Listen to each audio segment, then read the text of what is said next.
La enseñanza de hoy tiene por título Las alturas y el otro lado. A lo largo de las Escrituras vamos a encontrar repetidamente varias expresiones. Una de ellas es subir a los montes o a los lugares altos. No sé si lo habrán leído o lo habrán escuchado. En las Escrituras aparece esa expresión, en los lugares altos.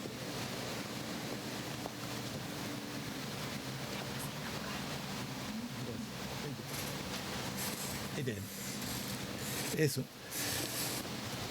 Esta expresión, en los lugares altos, o subir a los montes, es una expresión espiritual que significa que al orar, nosotros lo hacemos por encima de todas las preocupaciones, las necesidades, las enfermedades, de todo lo que se les puede ocurrir, es estar por encima.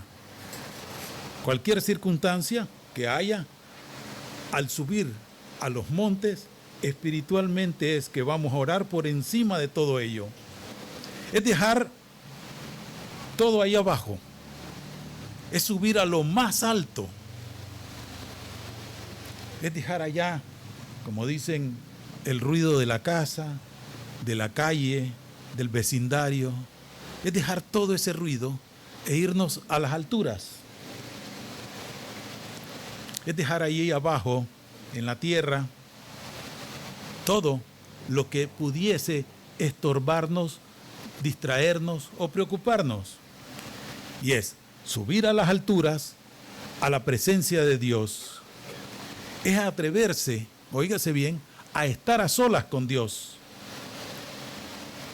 El mundo, que es uno de nuestros adversarios, con todas sus cotidianas circunstancias, quiere que nosotros nos mantengamos siempre a nivel del suelo. El mundo quiere vernos en el suelo. El mundo no nos quiere ver espiritualmente prosperando. El mundo quiere que andemos, como dicen, con la cabeza agachada, con la mirada en el suelo. Quiere que nos enfoquemos o pongamos la mirada en los problemas, en las enfermedades, en la muerte, en las necesidades, en las deudas, en la familia. Eso es lo que el mundo quiere. Pero nosotros, como creyentes, hemos aprendido, o debemos de aprender, que es necesario subir a las alturas. ¿Qué dice el Salmo 121 en los primeros versos? Todos no lo sabemos, o lo habremos leído o escuchado. Dice, alzaré mis ojos a los montes, es decir, a las alturas. Voy a levantar mi vista. Y es ahí, ¿de dónde vendrá mi socorro? Y es donde yo tengo que reconocer que mi socorro viene de lo alto, de ahí arriba. Viene de estar en la presencia de Dios. En Santiago 1:17 dice algo muy simpático y muy especial, que tiene que ver con esto de voltear a ver para arriba. En Santiago 1:7, vamos a ver. 1:17, perdón. Dice que toda buena dádiva y todo don perfecto desciende de lo alto, del Padre de las luces, en el cual no hay mudanza ni sombra de variación. Así que, ¿hacia dónde debo yo de dirigir mi mirada? ¿Hacia dónde tengo que poner mi atención? Ya no tengo que estar viendo hacia el suelo, viendo hacia los problemas, hacia la enfermedad, la muerte, la familia, la deuda, las circunstancias adversas, negativas, tristes, solitarias que nos vienen a nosotros encima, sino que debemos de levantar los ojos a los montes, porque de ahí dice la palabra, viene toda buena dádiva y todo don perfecto. que desciende de lo alto del Dios, del Padre de las luces. De ahí viene. Así que, como también nos lo dice en Hebreos 12:2,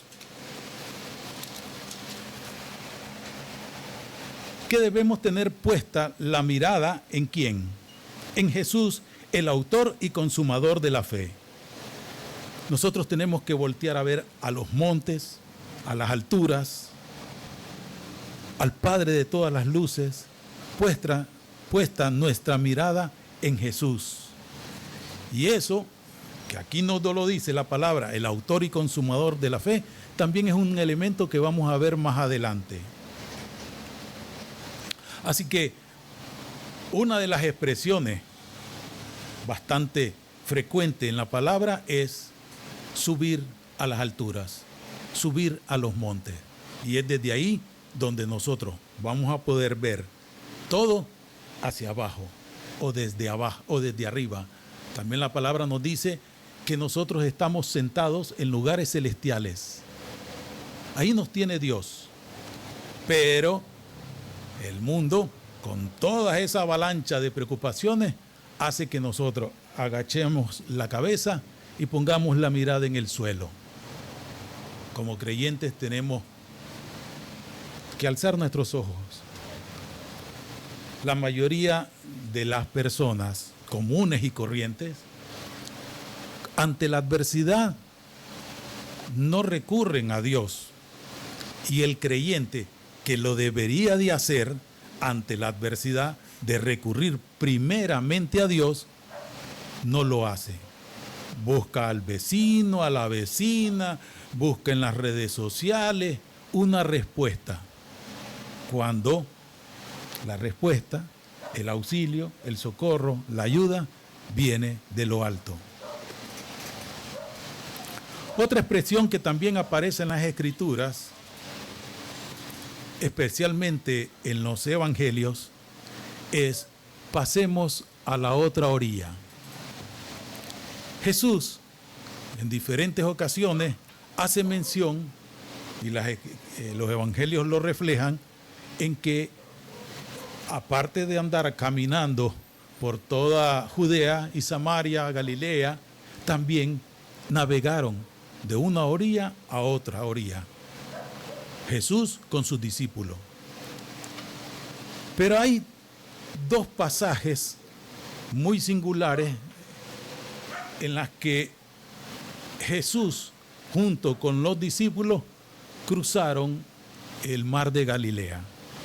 Uno de ellos es lo que se conoce como cuando Jesús calma la tempestad, y esto aparece en 3 de los evangelios, lo pueden buscar o anotar ahorita y buscar en su casa. Mateo 8, del 23 al 27, en Marcos 4, del 35 al 41, y en Lucas 8, del 22 al 25. Este es cuando Jesús calma la tempestad. Estos 3 pasajes tienen algo muy singular y simpático que yo sé que lo hemos leído, lo hemos escuchado, pero tal vez no nos hemos puesto y no nos hemos detenido a reflexionar. Así que voy a hablarles en esta mañana de estos puntos sobresalientes que aparecen, como les dije, en Mateo 8 del 23 al 27, Marcos 4 del 35 al 41 y Lucas 8 del 22 al 25, y es cuando Jesús calma la tempestad. El otro pasaje es cuando Jesús camina sobre el mar. Y esto aparece en Mateo 14, del 22 al 23, Marcos 6, del 45 al 51, y Juan 6, del 16 al 21. Son 2 pasajes muy representativos cuando Jesús dice, vamos a la otra orilla, o hay que ir a la otra orilla. Uno de los puntos, el primero que quisiera hacer sobresalir, que es muy importante, es que Jesús les indica, les dice a sus discípulos que hay que ir a la otra orilla. Si ustedes leen estos pasajes, van a encontrar No importa el evangelio de los que le leí, de los que le mencioné, perdón, van a encontrar que Jesús les indica, les dice, les menciona que hay que ir a la otra orilla. Y si observamos bien, Jesús, que tiene un plan y un propósito para navegar de un punto a otro, no se los explica, no se los dice, no se los menciona a sus discípulos. Solo les indica, les ordena, les manda, vamos para la otra orilla. Y ellos, que esto es lo importante, obedecen porque Él es el Señor quien se los pide. El Señor les dice, vamos a la otra orilla. Y ellos, ni cortos ni perezosos, se suben a la barca y van a la otra orilla. ¿Qué van a hacer? No lo saben. Pero saben que algo va a pasar, porque previo a estos dos pasajes, de lo de la tempestad que es calmada y que Jesús anda sobre el agua, pasó un hecho sorprendente para, creo que eran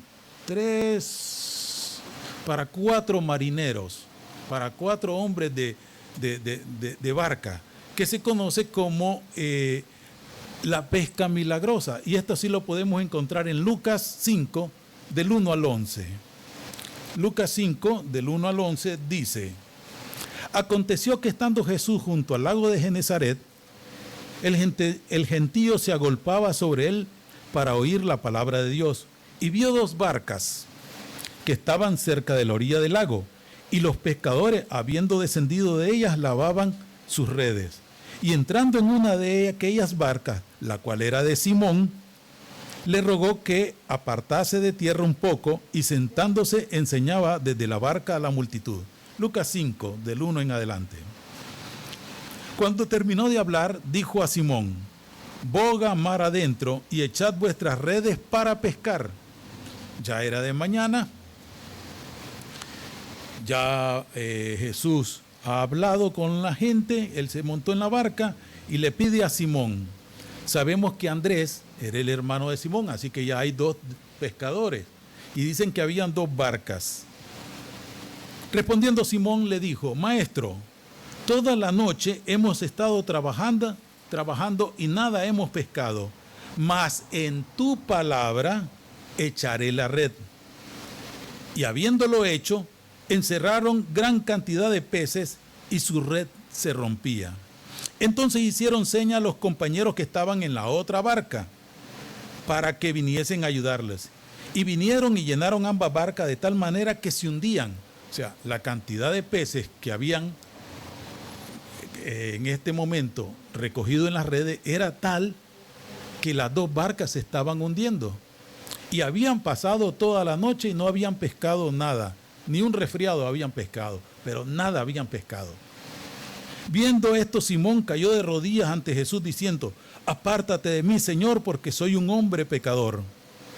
Porque por la pesca que había hecho, el temor se había apoderado de él y de todos los que estaban con él. Y asimismo de Jacobo y Juan. Estos son los otros 2 de los 4 discípulos, de los 12 discípulos que estaban pescando, que eran los hijos de Zebedeo, que eran compañeros de Simón. Pero Jesús dijo a Simón: no temas, desde ahora serás pescador de hombre. Y cuando trajeron a tierra las barcas, dejándolo todo, le siguieron. Amén. Simón, quien todavía no ha sido rebautizado como Pedro, tuvo miedo porque pasó algo sorprendente. No sé, yo he pescado, pero nunca en una barca. He estado ahí con lo que le llaman tarraya y una varita y un hilito. Pero me imagino que estos hombres que habían pasado toda la noche pescando, que estaban, como dice, acostumbrados a saber cuándo había o no había buena pesca, o dónde estaban los bancos de peces, ellos que conocían bastante bien el mar, me imagino que cuando Jesús le dijo: boga mar adentro y echa las redes para que vayas a pescar, él se quedó: bueno, ¿qué sabe este hombre? ¿qué sabe este hombre de pesca? Nunca lo había visto por ahí en la zona pescando. Entre todos se conocen. Pero había algo que Pedro había notado en Jesús y era su palabra. Sabía que él hablaba con cierta autoridad, cierto poder que lo cautivaba a él a escucharlo, y veía cómo la multitud lo seguía. Y en ese momento, porque Jesús se lo pidió, echó las redes, pescaron, y después cuando llegaron a tierra, dejándolo todo, le siguieron. O sea, el negocio de ellos, que era la pesca, lo dejaron por seguir a Jesús, que aparentemente no tenía nada. Por eso que cuando Jesús les dice, vamos a la otra orilla, no vacilan en ir, porque saben que hay algo, que les espera algo, porque cada vez que Jesús les decía algo, algo sucedía. Y eso lo fueron viendo a lo largo de la vida que tuvieron junto con Jesús mientras estuvo él vivo. Algo había cuando Jesús le decía, vamos a hacer esto, vamos a tal lado, tengo que hacer esto. Ellos muchas veces no lo entendían. Pedro era uno de ellos. Todavía al final de los tiempos, cuando Jesús, al final de las historias en los evangelios, que Jesús ya resucitado, todavía le dice, mira Pedro, lo que te estoy diciendo ahorita no lo entendés, pero luego lo vas a entender. Pedro era como medio terco, medio lento, no sé qué expresión utilizar, aparte que también parecía ser algo desconfiado porque andaba una espada ahí guardada cuando no había pleito de ellos con nadie, pero ahí andaba una espada, así que era como medio desconfiado, pero había algo en Jesús que sí lo hacía confiar. Así que cuando Jesús les dice, vamos a la otra orilla, no vacilan, van todos. Y ese es uno de los puntos importantes. Muchas veces Dios a nosotros nos dice que hagamos algo que muchas veces no entendemos. He escuchado una expresión que dice que la voluntad de Dios se acepta, no se cuestiona. Dios dice algo no para que nosotros estemos pensando qué pasó, sino que lo hacemos porque Dios nos pide que lo hagamos. Entonces, cuán importante es que nosotros estemos atentos a la voz de Dios y obedecerle. Creo que hay una serie de ordenanzas, normas, leyes, mandamientos que Dios nos ha dado y nosotros los pasamos por alto uno, pero cumplimos otro. Posiblemente aquí alguien de los 10 mandamientos, como dice, no matar, no dice, no mato. No robar, no robo. Pero honramos a nuestros padres. Estamos honrando a nuestros padres. Estamos nosotros poniendo a Dios por encima de todo. Primer mandamiento. No tendrás dioses ajenos delante de mí. Él es primero y es lo más alto. ¿Lo estamos buscando en lo alto? ¿O mantenemos nuestra cabeza agachada y con la mirada al suelo viendo nuestros pies? Se nos olvida que de dónde viene nuestro socorro. Dios lo dijo, se hace. En la creación, Dios dijo y se hicieron las cosas. Fue Él que manifestó todo a través de su palabra. Hizo todo a través de su palabra. Y en esta ocasión, Jesús les ha dicho, vamos a la otra orilla. Algo muy importante que también nosotros tenemos que tomar en cuenta es que si nosotros nos dejamos guiar por la palabra de Dios y obedecemos a su espíritu, ténganlo por seguro que vamos a salir más que victoriosos, aunque no lo entendamos. Si ustedes se fijan que Jesús, antes de empezar su ministerio y después de que fue bautizado, Y lo pueden leer en Mateo 4, el verso 1, en Marcos 1, 12 o en Lucas 4, 1, que dice que Jesús fue llevado al desierto por el Espíritu. No fue él el que se metió en el desierto. No fue él el que dijo, oh, qué bonito, voy a ir ahora al desierto ya que soy bautizado para empezar mi ministerio. No, fue movido, llevado por el Espíritu. Así que si nosotros queremos entrar al desierto por nuestra cuenta, tengamos muy seguro de que sí vamos a sufrir.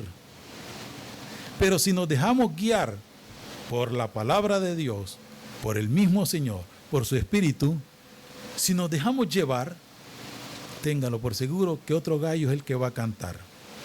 Todos aquí en algún momento hemos pasado por una circunstancia dura, difícil, adversa, contraria, molesta, incómoda. No creo que alguien, aún por muy corta edad o por muy adulto que sea, todos hemos pasado por una circunstancia. Es posible que tal vez alguno esté viviendo una circunstancia así. Así que el concepto de desierto se nos vuelve como violento o terrorífico si no escuchamos la voz de Dios y no hemos sido guiados por Él para entrar a ese desierto. Porque Dios nos está procesando y quiere hacer algo en nosotros. En Oseas 2:14 dice que Él me va a llevar a mí al desierto para atraerme, para hablarme al corazón. En la traducción del lenguaje actual, Oseas 2:14 dice, llevaré a Israel al desierto y ahí, con mucho cariño, haré que se vuelva a enamorar de mí. O sea, los que tienen pareja, no creo que cuando los enamoraron, las llevaron a un mal lugar. Buscaron un buen lugar para enamorar, pues, o sea, para quedar bien, para lucirse. Pero Dios nos lleva al desierto para hablarnos al corazón, para conquistarnos, para que nos enamoremos de Él. Como que no tiene mucho sentido. O sea, voy a llevar, no sé, a mi doña para conquistarla, a enamorarla, a ponernos, no sé, en medio de una plaza al mediodía, un día de abril o mayo, en pleno calor, ahí, y para que nos veamos los dos y pongámonos a platicar, de pie, sin sombrilla, a medio sol, para que se enamore de mí. No tiene como mucho sentido eso. Pero Dios sí tiene un propósito, porque Él quiere enseñarnos a que nosotros aprendamos a depender de Él, para que volteemos la mirada a Él, para que dejemos afuera toda preocupación. Si nos llevamos las preocupaciones al desierto, espero que el fuego y el calor del desierto las disipe, las evapore, las elimine. Otro punto que también aparece en estos tres pasajes que les mencioné sobre que Jesús les dice que vayan a la otra orilla y se calma la tempestad. En esos tres pasajes, Él está en la barca. Si ustedes leen bien, Él está en la barca con ellos. Mientras va la travesía, Él toma un descanso y se duerme. Eso lo habrán leído y lo saben. Así que Él acompaña a sus discípulos en esta travesía. Él está ahí. Ellos no están solos. Solo que cuando se levanta la tormenta, los hombres de mar, curtidos por ese diario trabajar en el mar, sintieron miedo. Y ese miedo que sintieron estos marineros se lo transmitieron al resto de los viajeros. Porque no todos eran marineros, habían cobradores de impuestos, había un doctor, habían pues 4 marineros, Pedro, Andrés, Santiago y Juan. De ahí había hasta un despistado que era Felipe. Pero había de todo y no todos eran marineros. Así que los marineros, en medio de la tempestad, hombres que estaban curtidos por el trabajo en el mar, sienten miedo. Ahora imagínense los que no estaban acostumbrados a andar viajando o trabajar en barcas. Sintieron también más miedo. ¿Y qué hacen ellos? ¿Qué hacen estos hombres? Van y recurren a Jesús, quien ellos saben que había sido por oficio o profesión un carpintero. Así que los hombres experimentados, los hombres que se lo saben todo, estas personas que han pasado por múltiples estudios, institutos bíblicos, teológicos y demás, que tienen todo el conocimiento, van donde aquel hombre que se supone no sabe nada de mar. Van donde Jesús y encima de eso lo encuentran dormido en medio de una tormenta, una tempestad.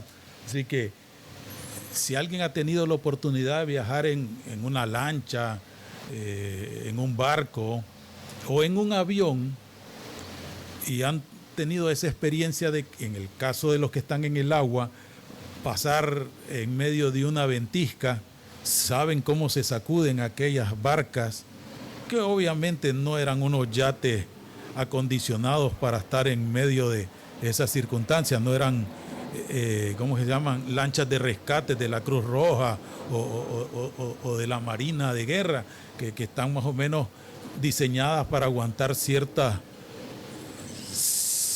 violencia de las tempestades del mar. Y los que han viajado en avión, que ha pasado lo que le llaman las bolsas de aire, que sube y baja el avión, cómo se siente. O sea, todo esto, toda esta experiencia los atemorizó, porque saben lo peligroso que era estar de noche, a medianoche, sin que nadie los vea, que la barca se hunda a medio mar y sin que nadie pudiese auxiliarlo, porque no habían salido a pescar, simplemente solo habían salido para ir a la otra orilla. No sabían si alguien los estaba esperando, no vieron que alguien estuviera pendiente de su salida o su partida, pero estaba Jesús en la barca y recurren a Él. Volvemos a lo mismo. ¿Quién de nosotros, teniendo una circunstancia difícil, adversa, peligrosa, violenta, triste, mortal, alzamos los ojos a los cielos?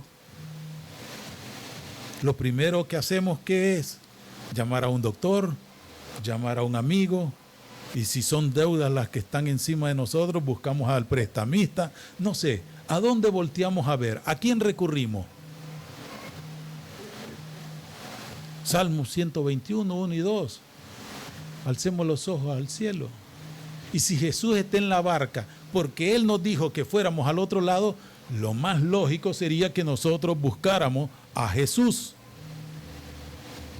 Si Él me metió en esto, que Él me saque de esta. Yo estoy aquí parado porque Él quiso, ¿ok? Aquí estoy, heme aquí. ¿Qué querés?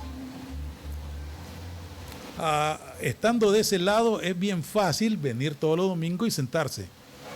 De este lado, cada uno de los hermanos que se han dispuesto para servir, que se han levantado muy de mañanita, se han bañado, se han acicalado y vienen aquí a servir, todos vienen con un propósito, porque Dios los llamó. Pero ya que están aquí, ¿ahora qué hago, Señor? Hay cosas que hay que hacer. Pero el Señor es quien nos ha metido y nos ha puesto aquí. Y eso hay que echarlo a andar. Obviamente algunos ya tienen una experiencia por días, por semanas, meses o años de servicio. Sin embargo, su confianza no está puesta en todo lo que ya sabe, porque cada día trae su propio afán. Cada día se presenta una nueva circunstancia. Hoy son 4, mañana pueden ser 10. Pasado mañana pueden ser 200, o otro día puede ser solo 1.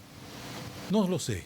Pero cada uno de ellos, cuando vienen aquí a servir, es porque el Señor los ha llamado, ellos escucharon, dejándolo todo, le siguieron.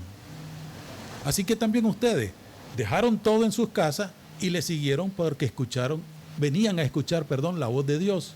Y hoy que hoy le habla, pongamos atención y dejémoslo todo ahí abajo, subamos a los montes y adoremos a nuestro Dios. Algo tiene que decirnos hoy, esta mañana, el Señor. Algo nos dijo ayer, algo nos dijo antier, algo, si Dios lo permite y sigue la cuerda de nuestra vida funcionando, mañana nos va a decir algo.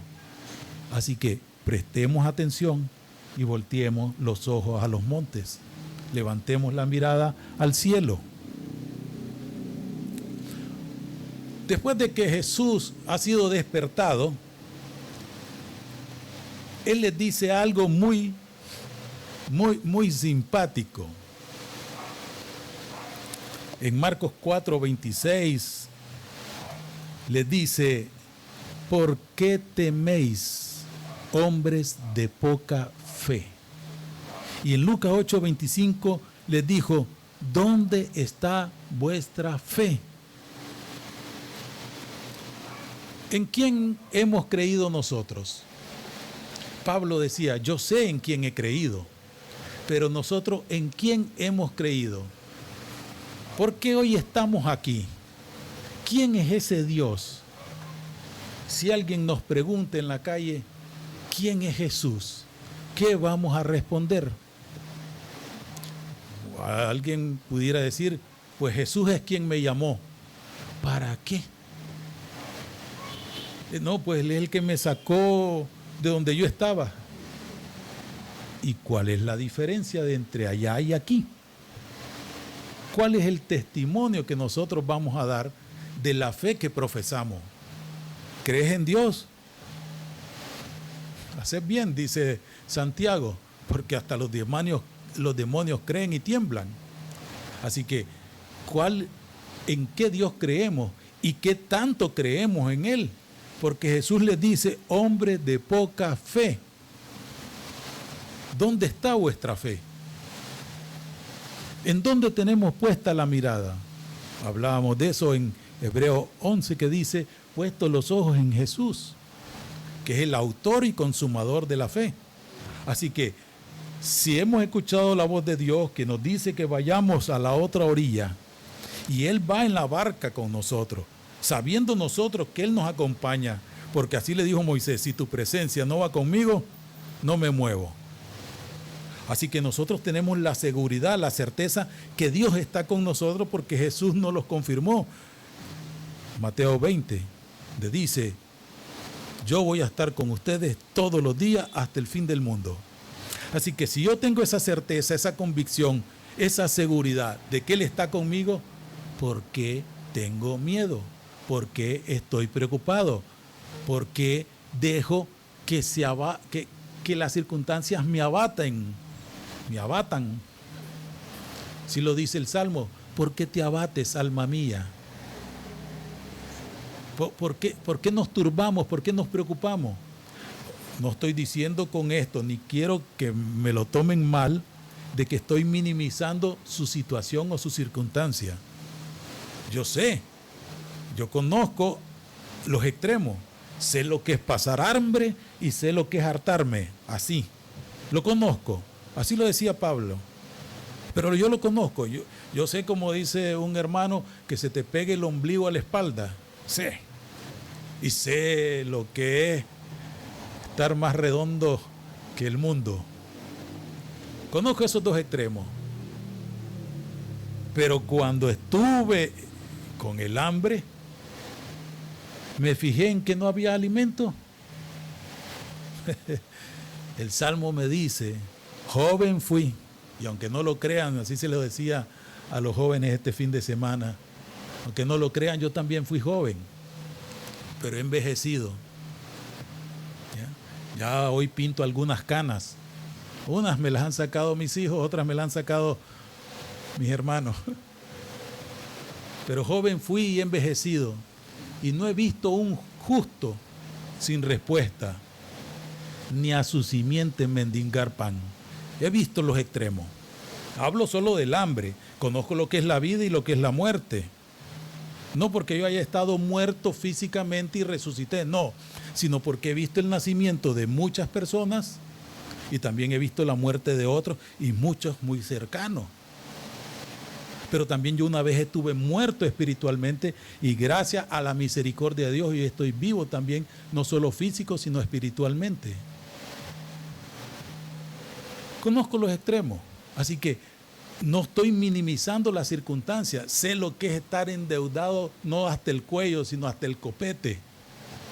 Y sé lo que es caminar sin ninguna preocupación de deuda. Conozco esos extremos. Podría darles testimonio de cada una de las maravillas que Dios ha hecho en mí, porque he procurado voltear a ver hacia los montes. Una de las piezas clave en mi vida, y se las comparto, y si lo habrán notado, son buenos observadores, pero yo he sido bien agradecido con Dios, y siempre mi oración empieza con darle las gracias. Gracias por todo, por la vida, gracias por lo que hay y gracias por lo que no hay. Yo le doy las gracias a Dios, y gracias a las gracias que le he dado, su gracia no me ha faltado, su gracia me basta. Eso me dice, bástate mi gracia.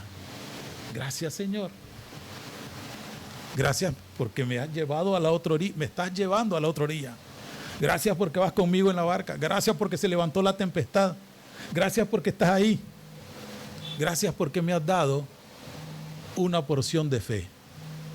Pero yo creo, pero aumenta, Señor, mi fe. Auméntale la fe a cada uno de ustedes. Eso le pido al Señor, que nos aumente la fe. Necesitamos creer más en Él, confiar más en Él, poner nuestra mirada más en Él y no en las circunstancias.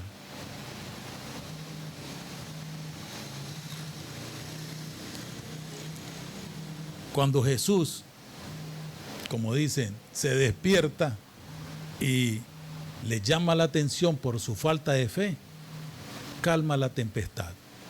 Ya habían visto el milagro de la pesca y Pedro se había asombrado y lo adora. Y ahí también, cuando Jesús calma, esta gente se sorprende. Dice, ¿quién es este que hasta los vientos le hacen caso?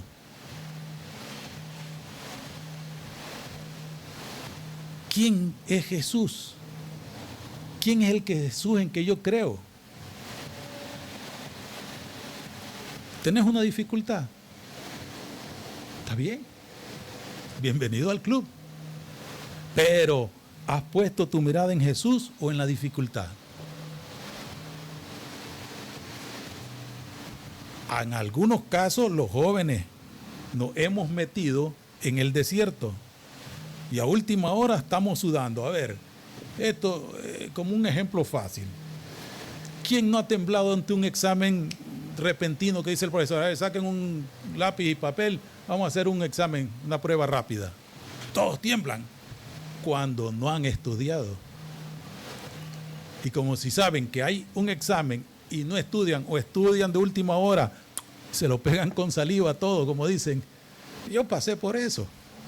Sé lo que no es estudiar y sé lo que es meterse y estudiar. Y en ambos casos he visto los resultados. En uno ha sido unas calificaciones mediocres que recibí porque mediocremente había estudiado. Y en otras saqué buenas notas porque le puse dedicación, atención. Así que si yo me meto al desierto por mi cuenta o yo me meto al examen por mi cuenta sin haber estudiado, ya sabemos los resultados. Igual, las deudas que yo tuve, algunas fue porque yo me metí, otras porque le serví de fiador a otra gente y me dejaron. Bueno, pero fui yo voluntariamente. ¿Y qué es lo que me manda el Señor? Que voluntariamente suba a lo alto, que voluntariamente yo vuelva a ver a Jesús, que voluntariamente vaya a la otra orilla. Porque si de este lado estoy así, allá hay algo diferente. ¿Qué propósitos tiene Dios conmigo? ¿A dónde me lleva? No lo sé. A Pedro se lo dijo un día, antes te vestías solo, pero va a llegar un día en que te van a vestir y te van a llevar. ¿A dónde nos lleve el Señor? De momento, espero que todos vayamos a la gloria. Pero mientras llegue ese día que estemos ante la presencia de Él, hay algo que tenemos que hacer. ¿Qué es? Eso vamos a irlo descubriendo paso a paso en nuestro caminar, porque todos como congregación, como iglesia, es que le sirvamos y adoremos a nuestro Dios. Y cuando digo servir, no es que vengamos aquí a la iglesia, sino que seamos testigos de Él, que sirvamos de ejemplo, que podamos ser nosotros esa figura que aquel que no conoce de Dios pueda ver a Dios a través de nosotros. Aquel que no conoce a Jesús pueda ver a Jesús a través de nosotros. Pero ¿a quién ve la gente cuando nos ve? ¿Ve al hombre o a la mujer, al joven o al viejo? ¿O ve a Jesús manifestado en lo que nosotros decimos, hacemos? Y ahí es donde nos tenemos que preocupar. ¿A qué Jesús hemos seguido? ¿A qué Jesús decimos nosotros creer?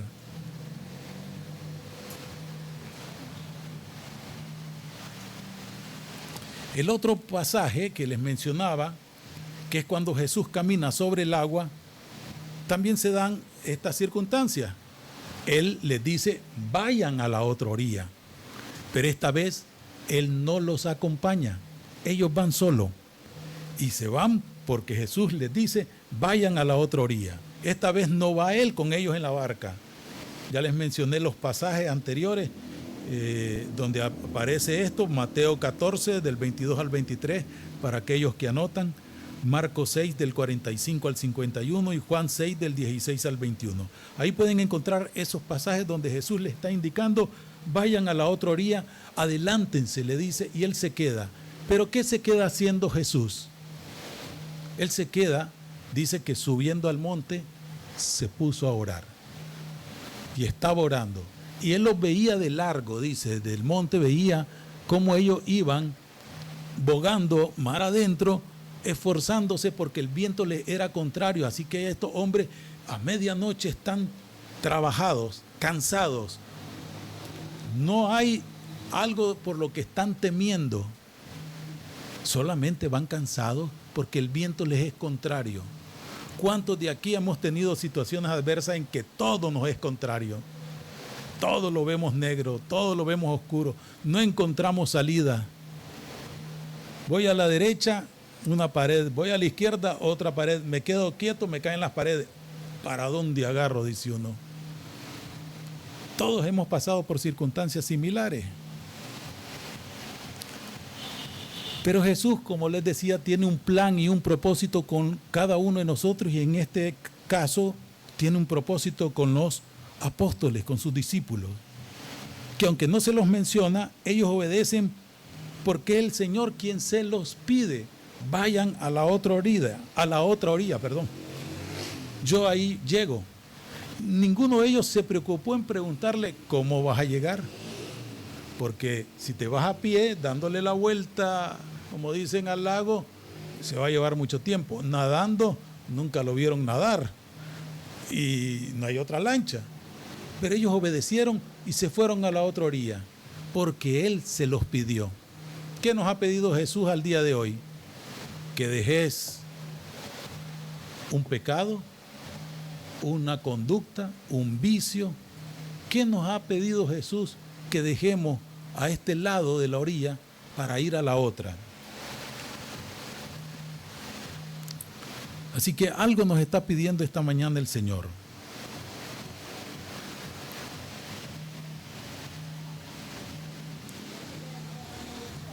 Y cuando estos hombres están ahí a medio lago, a medianoche, reme y reme, simpáticamente ven caminando a una persona sobre el agua. No me ha pasado eso nunca a mí.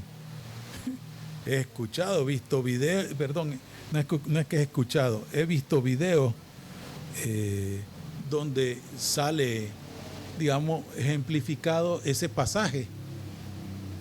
Y siempre a mí, en lo personal, siempre me ha resultado curioso. Yo les he compartido que he estado en piscinas, en ríos, en algunos lugares de cuerpos de agua, y yo sentado ahí pongo el pie y toco y digo, ¿cómo será caminar sobre el agua? O sea, solo quisiera pensar, sé que pongo el pie y me hundo, pero ¿cómo será? No sé. Pero hay algo que nosotros debemos de entender, que cuando Pedro caminó sobre el agua, que fue un hecho físico, eso sí, no lo voy a negar, Pedro, más que caminar sobre el agua, él caminó sobre la palabra dada. A ver cómo se lo barajo más despacio, ya para ir más o menos finalizando.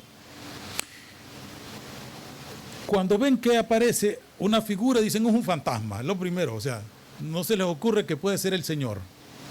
Ahí en la medianoche ven una figura caminando, se asustan, se asustaron tal vez más que la misma tormenta que habían tenido la vez pasada. Y Pedro dice, si eres tú, Señor, di que vaya a donde ti. Y Jesús solo le dice, ven. No le dice nada más, solo dice, ven. Y Pedro se baja de la barca, camina y va caminando porque Jesús se lo dijo. Él escuchó la voz de Jesús y él va caminando sobre esa palabra que Jesús le ha dado, porque le dijo, ven. Y él va con aquella seguridad, aquella confianza, va. Pero la misma palabra dice que él, viendo la tormenta, se hunde. Es decir, porque aparta la mirada de Jesús, porque aparta su atención de la voz de Dios, de la palabra de Dios, perdón, y se fija en la circunstancia y se hunde. ¿Recuerda alguien el primer capítulo del libro de Josué? ¿Qué es lo que le dice el Señor a Josué? Mira, aquí está este libro de la ley. Medita de día y de noche. Y no te apartes, ¿qué dice? Ni a derecha ni a izquierda. Porque así todo te irá bien y serán prosperados tus caminos. Y si le agregamos un poquito más, dice, no te vas a hundir en el agua cuando camines sobre ella. Porque estás poniendo la mirada en la palabra, estás puesto los ojos en Jesús, quien es el autor y consumador de la fe. Así que sucede algo grande. Y la gente dice, bueno, Pedro se hundió porque le faltaba fe. A él le sobraba lo que a los otros le hacía falta, porque de los 12, solo él es el único que caminó sobre el agua. Así que los otros, no digo que no tuvieran fe, pero tenían miedo. Pero él se atrevió, se lanzó, vámonos, aquí voy. Va. No sé si al subir yo al cielo vaya a ser sobre una catarata, para que Dios me dé la gracia de caminar sobre el agua. No lo sé. Pero mientras llegue ese día en que Dios me permita caminar sobre el agua, tengo su palabra y la voz de Él que me dice, ven. Y ahí vamos, caminando. Y algunas veces tropezando, otras veces arrodillados, arrastrándonos, pero avanzando. Dios nos ha llamado a todos, primeramente, que seamos salvos. Y una vez salvos, que lo adoremos, que le sirvamos. Eso fue lo que le dijo a Faraón: deja salir a mi pueblo para que aquí en este monte me sirvan, me alaben. Dios quiere adoradores. Eso es lo que Él quiere. Anda buscando dos tipos de personas: adoradores e intercesores. Eso es lo que anda buscando: adoradores e intercesores. Los demás, ahí vamos en la colada. Entonces, Jesús, que saca a Pedro y lo lleva a la barca,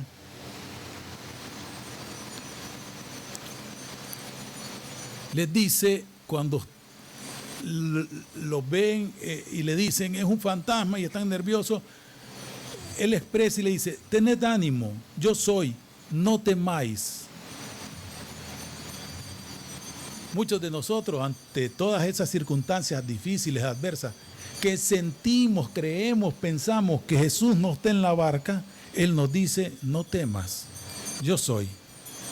Que aunque aparentemente no esté en la barca, Él está muy cerca para extenderme la mano y sacarme cuando me estoy hundiendo. No está lejos Jesús. Había un escritor de los primeros tiempos de la iglesia que decía que pasó 40 años buscando a Dios y al final se dio cuenta que lo tenía dentro. ¿Dónde está Jesús? ¿Quién es Jesús? ¿A quién seguimos? ¿Quién nos está llamando?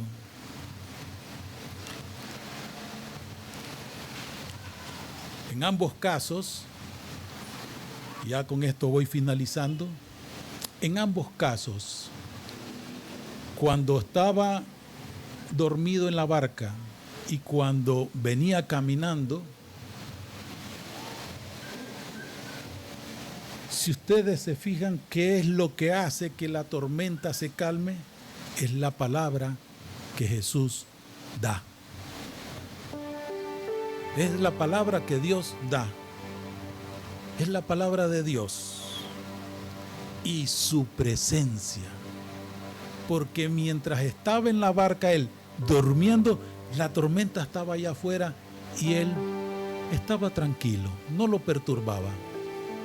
Aquí muchas personas, por lo que escucho a veces comentarios en las mañanas, dicen anoche tembló y ya no podía dormir. Yo ni sentí el temblor, pero bueno, hay gente que sí es más sensible y sintieron el temblor. Mi sueño es muy pesado y profundo en algunas ocasiones. Y ante un temblor la gente tiembla, le da miedo y ya después ya no duerme. Así que imagínense en una lancha, sangoloteada como dicen por la ola, el viento, y Jesús durmiendo. O bueno, aparentemente estaba dormido, pero Él estaba ahí. Es su presencia la que tiene que darme a mí consuelo. Es su presencia la que me tiene que confortar. En su presencia hay plenitud de gozo. En su presencia lo hay todo. Es tan bonito estar en su presencia que Pedro, cuando estuvo en la presencia de la manifestación de la gloria de Dios, que Jesús fue transfigurado y estaba Elías y Moisés, dijo, qué bonito estar aquí. Y si te preparo, no sé, una enramadita para cada uno de los tres, porque él quería estar más tiempo ahí. Moisés estuvo 40 días y 40 noches sin comer y sin dormir y ni cuenta se dio. Por eso él le decía, si tu presencia no va conmigo, no me muevo de aquí. Porque él sabía lo que es estar en la presencia de Dios. Él sabía lo que es estar en los lugares altos. Él sabía lo que había allá arriba. Porque ahí había estado él. ¿Cuántas veces nosotros hemos subido a los montes a orar, a buscar a la presencia de Dios? Que era uno de los temas con los que iniciamos. Buscamos a Dios en las alturas, a orar para estar por encima de todas esas circunstancias, problemas, dificultades, enfermedades, muertes, escasez. ¿Qué me hace falta? Es estar en la presencia de Dios. No me falta asuntos de dinero, no sé si me falta salud, no sé si me falta vida. No, lo que me hace falta es la presencia de Dios hoy y todos los días. Eso es lo que nos hace falta. Su palabra y su presencia para que todas las aguas se calmen, para que la tormenta desaparezca. No hay una fórmula, no hay nada secreto, está escrito. Ahí está en su palabra. Él me lo enseña. De mí depende que yo lo entienda y lo atienda. Y si no lo entiendo, pues lo atiendo. Caminemos sobre el agua, pero más que caminar sobre la tempestad, los problemas, caminemos sobre la palabra, sin apartarnos ni a derecha ni a izquierda, para que todo nos vaya bien y sean prosperados todos nuestros caminos. Amén. Amén. Démosle gracias al Señor. Pongámonos de pie.